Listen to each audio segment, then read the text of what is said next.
নবীর একজন সাহাবী ছিল মুগিস, বলেন সবাই কি নাম? মুগিস। তার বিবির নাম বারিরা। বিবির নাম কি? বারিরা। আবু দাউদের বর্ণনা আসছে 2231 নাম্বার বর্ণনা। তো এই মুগিস তিনি রাসূল সাল্লাল্লাহু আলাইহি সাল্লামের কাছে আসলেন। আসার পর বললেন, ইয়া রাসূলুল্লাহ ইশফালি ইলাইহা। ইয়া রাসূলুল্লাহ, আমি গোলাম বলে আমার বিবি আমাকে বিভিন্ন ভাবে খোঁটা দেয়, ছোট হিসাবে আমাকে দেখে। নবীজির একজন সাহাবী মুগিস আল্লাহর রাসূলকে বললেন, ইয়া রাসূলুল্লাহ, গোলাম হওয়ার কারণে আমার স্ত্রী আমাকে একটু অন্য চোখে দেখে। আপনি যদি আমার ব্যাপারে একটু আমার বিবির কাছে সুপারিশ করতেন।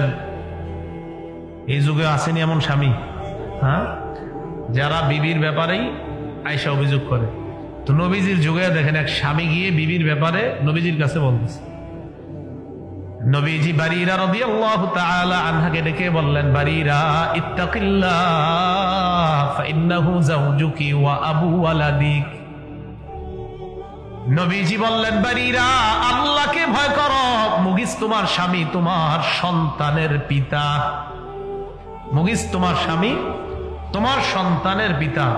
তাকে কিছু বলার আগে ভেবে চিনতে বলবা। এটা বলার আগে রাসূল সাল্লাল্লাহু আলাইহি সাল্লাম বলে নিলেন, আল্লাহকে ভয় করো। কথাগুলা বুঝেন। যায়েদ ইবনে হারেসাকে বললেন, যায়েদ আল্লাহকে ভয় করো, বিবিকে নিজের কাছে রাখো। বারিরাকে বললেন, বারিরা আল্লাহকে ভয় করো, মুগিস তোমার স্বামী, তোমার সন্তানের পিতা। এই যুগেও যদি এমন কোন অপরাধের কথা এসে বলেন, তাহলে উলামায়ে কেরাম আপনাকে প্রথম বলবে আল্লাহকে ভয় করেন, এই অপরাধগুলা ছেড়ে দেন। শুধু তাই না, সুদখোরদেরকে আল্লাহ সুদ ছেড়ে দেওয়ার ওয়াজ করার আগে আল্লাহ কয় আল্লাহকে ভয় করো।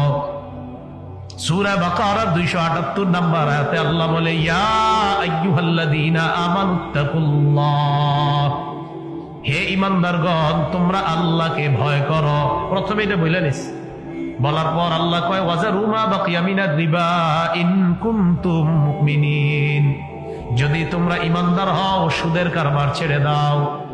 সুদখোরদেরকে আল্লাহ সুদ ছেড়ে দেওয়ার কথা বলার আগে আল্লাহ বললেন আল্লাহকে ভয় করো।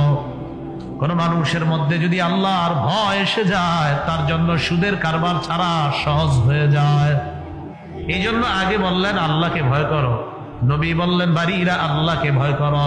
এরপর বললেন মুগিস তোমার স্বামী, তোমার সন্তানের পিতা। যায়েদ ইবনে হারেসাকে বললেন আল্লাহকে ভয় করো। যায়েদ, জয়নব তোমার স্ত্রী, এই স্ত্রী নিজের কাছে রেখে দাও। বিদায় হজের মধ্যে আল্লাহ নবী বলেন ইত্তাকুল্লাহ ফিন নিসা ফাইন্নাকুম আখাযতুমুহুন্না, হে পুরুষরা তোমরা নারীদের ব্যাপারে আল্লাহকে ভয় করো, বিবিদের ব্যাপারে আল্লাহকে ভয় করো। এই বিবিদেরকে তোমরা গ্রহণ করেছ ওই জিনিস হালাল করার মাধ্যমে, যে জিনিস তোমার জন্য হালাল ছিল না ওই জিনিস হালাল করার মাধ্যমে তাদেরকে গ্রহণ করেছ। তাদের ব্যাপারে আল্লাহকে ভয় করো। তাহলে কি বোঝা যায়? আপনি কোনো অপরাধ করতেছেন, আপনার মধ্যে হিংসার স্বভাব আছে, এই তোমার মাঝে হিংসা আছে, ভাই আল্লাহকে ভয় করো, হিংসা ছেড়ে দাও। ভাই তুমি কি ব্যবসায় ওজনে কম দাও? জি হুজুর মাঝে মাঝে কম দেই। আরে আল্লাহকে ভয় করেন, ওজনে আর কম দিয়েন না। এই আল্লাহকে ভয় করেন কথাটা মানুষের মাঝে একটা আসর করে, একটা অ্যাটাক করে। আল্লাহকে ভয় করো, না না ওজনে কম দিও না। ভাই আল্লাহকে ভয় করো, ওজনে কম দিও না। তা আগে আল্লাহকে ভয় করো করার পর কথাটা বলা। তাহলে কোরআনেও আল্লাহ বলতেছে আল্লাহকে ভয় করো, পরে আল্লাহ বিভিন্ন ওয়াজ করছে। নবীজি বললেন আল্লাহকে ভয় করো, পরে অনেক ওয়াজ করছে। এলাকার মধ্যে কোনো খারাপ মানুষ যারা যারা খারাপ কাজ ছাড়ে না, তাদেরকে আমাদের বলা ভাই আল্লাহকে ভয় করো, এরপর বলা এটা এটা ছেড়ে দাও। সদা সর্বদা আল্লাহর ভয় রাখা। ওয়াহুয়া মাআকুম আইনামা কুনতুম, আল্লাহ তোমার সাথে আছে। যখন আপনি কোনো গুনাহ করতেছেন, একটা নারীর দিকে তাকানো হারাম, তখন আপনি তাকে বলেন ভাই তুমি আল্লাহকে ভয় করো, নারীর দিকে তাকাইতে আল্লাহ তোমাকে নিষেধ করেছেন, এটা হারাম।